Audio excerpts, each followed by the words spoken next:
আমাদের সমাজে কিছু কিছু মানুষ রয়েছে যারা অন্যের বাড়িতে কোনো দাওয়াত খাওয়ার সময় সে বিষয়টা নিয়ে তারা সবসময় কৌতূহল এবং বদনাম করে থাকেন। তো এই মানুষগুলোদেরকে আমি বলবো, আপনারা কখনো অন্যের বাড়িতে দাওয়াত খেতে গিয়ে কখনো বদনাম করবেন না। কারণ সবসময় একটা বিষয় মনে রাখবেন যে একজন মানুষ যখন একটা অনুষ্ঠান করে, সে কিন্তু তার সামর্থ্যের যতটুকু আছে সবটুকু দিয়ে কিন্তু সে চেষ্টা করে করার জন্য। আসলে কোনো মানুষই কিন্তু তার সামর্থ্যের বাইরে গিয়ে, প্রিয় বন্ধুরা, কোনো কিছু করতে পারে না। তাই আপনি যখন কোনো একজন বাড়িতে দাওয়াত খাওয়ার জন্য যাবেন, কারো বাড়িতে যখন আপনি যাবেন, অবশ্যই চেষ্টা করবেন আপনার যে নমনীয়তা, আপনার যে ভদ্রতা বা আপনার যে সম্মানটুকু রয়েছে সেটুকু অবশ্যই বজায় রাখার জন্য। কারণ হচ্ছে, আপনি একটা জায়গাতে গেছেন, সে তার সামর্থ্যের সর্বোচ্চটুকু দিয়েই কিন্তু আপনাকে সে আপ্যায়ন করার চেষ্টা করবে। হয়তো বা আপনি তার কাছে মানে এক্সপেকটেশনটা অনেক বেশি ছিল যে সে এরকম করতে পারলে, আপনার পছন্দটা ভালো ছিল যে আপনি আরেকটু খেতে পারতেন বা আরেকটু বেশি এই মজার খাবারগুলো আপনাকে দেওয়া উচিত ছিল, এটা আপনার এক্সপেকটেশন। বাট এটা কিন্তু তার কোনো দোষ নেই, সে কিন্তু তার জায়গা থেকে যতটুকু পারে সে সর্বোচ্চটুকু দিয়ে চেষ্টা করে মানুষকে আপ্যায়ন করার জন্য।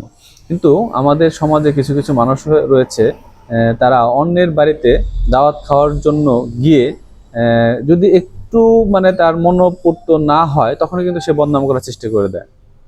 একটা কথা আমি, প্রিয় বন্ধুরা, আপনাদেরকে বলবো, আমি কিছু মানুষ লক্ষ্য করে দেখেছি, তারা যে কাজটা করে সেটা হচ্ছে অপচয়। সে মানে যতটুকু পারবে তার চেয়ে দ্বিগুণ পরিমাণ সে নেবে। এটা হচ্ছে মানুষের একটা হিংসাত্মক মনোভাব থেকে তৈরি হয়। সে পারুক আর না পারুক, তাকে নিতে হবে, নষ্ট করতে হবে। আমি একটা বাড়িতে দাওয়াত খেতে গেছি, সেখানে আমি কিছু গিফট করবো, আমি কেন লস করবো বা লাভ করবো? এরকম কিছু কিছু লোকজন আছে যারা হিসাব করে। এই ধরনের মেন্টালিটিগুলো থেকে বেরিয়ে আসতে হবে। যারা এখনো এরকম নোংরা চিন্তা ভাবনা নিয়ে এক জায়গাতে দাওয়াত খাওয়ার জন্য যান, তাদেরকে আমি বলবো, আপনাদের ভিতরের যে হিংস্র মনোভাবটা আছে এগুলো বাদ দিন।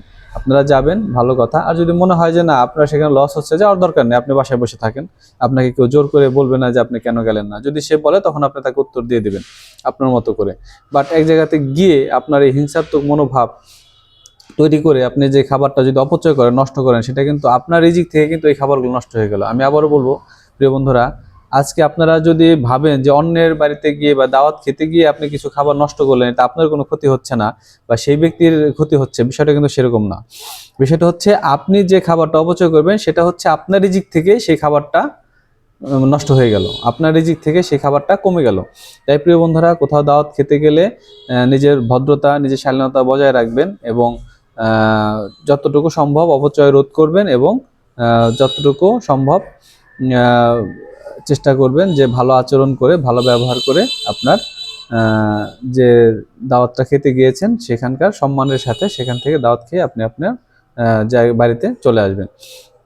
এবং যারা অনুষ্ঠানের আয়োজক করেন তাদেরকে আমি বলবো যে আপনারা যে অনুষ্ঠানের আয়োজনটা করেন সেটা অবশ্যই যেন মানুষের কল্যাণে হয় এবং অবশ্যই যেন আপনার অনুষ্ঠানটা সুন্দর হয়। এবং প্রত্যেকটা যারা আপনার বাড়িতে দাওয়াত খাওয়ার জন্য আসবে, তারা কিন্তু আপনাকে দাওয়াত দেওয়ার পরে কিন্তু তারা আপনার বাড়িতে আসেন, বিনা দাওয়াতে কিন্তু আপনাদের বাড়িতে তারা আসেনি। অবশ্যই তাদের সাথেও আপনার কিন্তু একটা ভালো আচরণ করার, সৌজন্যমূলক আচরণ করার দায়িত্ব রয়েছে।